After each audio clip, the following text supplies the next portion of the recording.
हमारे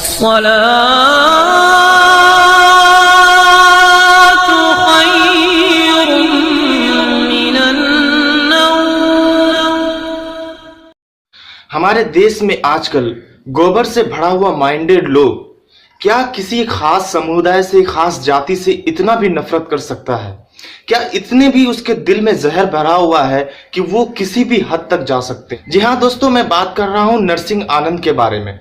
ये वही नरसिंह आनंद है, जब आपको याद है आसिफ को कुछ दिन पहले एक मंदिर में पीटा गया था। ये वही नरसिंह आनंद है जो आसिफ के मामले को लेके कुछ फेमस हुआ था। ये वही मंदिर के नरसिंह आनंद है। इसका कहना है हमारे देश में बहुत बड़ा योगदान देने वाला बहुत बड़े scientist doctor APJ Abdul Kalam के बारे में। डॉक्टर अब्दुल कलाम के बारे में इन्होंने क्या कहा आपको पता है? इन्होंने कहा है कि डॉक्टर एपीजे अब्दुल कलाम एक आतंकवाद थे। ये नरसिंह आनंद ने अपनी सारी मर्यादा, सारी हदों को तोड़ करके किस तरह से हमारे देश के सबसे बड़े योगदान देने वाले डॉक्टर एपीजे अब्दुल कलाम को देश के गद्दार और देश के आतंकवाद बताए जा रहे हैं। इसका कहना क्या है आप इस वीडियो में देख सकते हैं।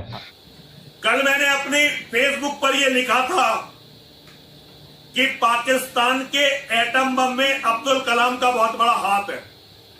बहुत सारे लोग बिफर गए, कह रहे हैं जी ये तो चीन ने दिया है पाकिस्तान को एटम बम की तकनीक।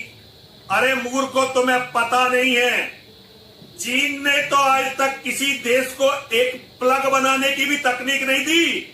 पाकिस्तान को एटम बम बनाने की तकनीक कैसे देगा? वो तुम्हारी तरह मूर्ख नहीं है।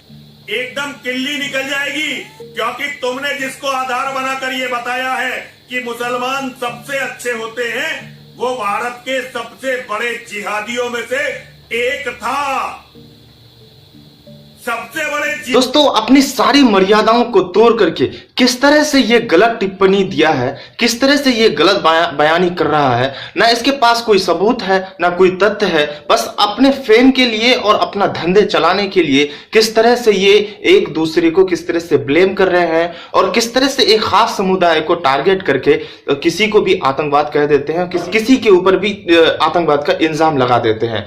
दोस्तों, पहले तो इन गोबर माइंडेड लोगों के माइंड में आम मुसलमानों के प्रति ही नफरत था, लेकिन अब इसका नफरत देखिए किस तरह से उभर करके सामने में आ रहा है और किस तरह से हमारे देश के सबसे बड़े scientist doctor APJ Abdul Kalam को भी टारगेट कर रहे हैं और उसको भी आतंकवादी कहने से नहीं चूक रहे हैं।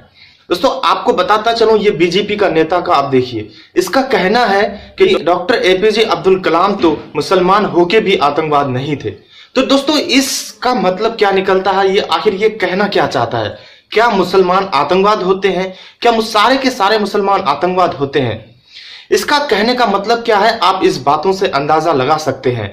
दोस्तों, आप इस बात को सोचिए, जो बच्चा, आज के बच्चा जिसके जहन में न किसी मजहब के प्रति कोई दुश्मनी है, न कोई नफरत है, न कुछ मजहब के बारे में जानता है, वो अगर इन बातों को सुने, इन वीडियो को कुछ दिन पहले देखे, कुछ बात देखे, तो उसके जहन में क्या आएगा? क्या सच में डॉक्टर एपीजे अब्दुल कलाम आतंकवाद थे? जो बच्चा आज से कुछ बाद इन रंगीले, इन नफरत पसंद लोगों के भाषण को अगर कुछ दिन बाद सुनेंगे, कुछ महीने बाद सुनेंगे, कुछ साल बाद सुनेंगे, जो बच्चे अपने दिल में ये दबा करके रखे हैं मैं भी टीपू सुल्तान बनूंगा, मैं भी डॉक्टर एपीजे अब्दुल कलाम बनूंगा, मैं भी भगत सिंह बनूंगा, क्या उन बच्चों के दिल में ये जहन में नहीं आएगा कि डॉक्टर एपीजे अब्दुल कलाम भी आतंकवाद थे? दोस्तों, आप इन बातों को किस तरह से लेते हैं और क्या समझते हैं, हमारे कमेंट बॉक्स में जरूर बताइए। अगर आप हमारे चैनल पे नए हैं तो प्लीज सब्सक्राइब जरूर करें और इस वीडियो को ज्यादा से ज्यादा शेयर करें।